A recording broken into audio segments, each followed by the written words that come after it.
Stamattina voglio dedicare alla mia nipotina Beatrice, l'unica femmina della famiglia, una bellissima poesia del poeta Gennaro Sansone, a mia nipote. O nonno, guarda che la peccerella e poi si commovette là per là. Pensai, che sta giovilla è proprio bella, chissà se un nonno se lo ricorderà.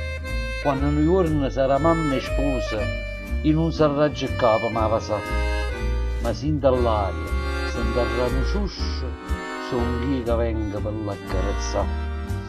Ma praticamente mentre tempo va, la sto vicina, son con scudo suo, l'abbraccia e pensa a quella che sarà.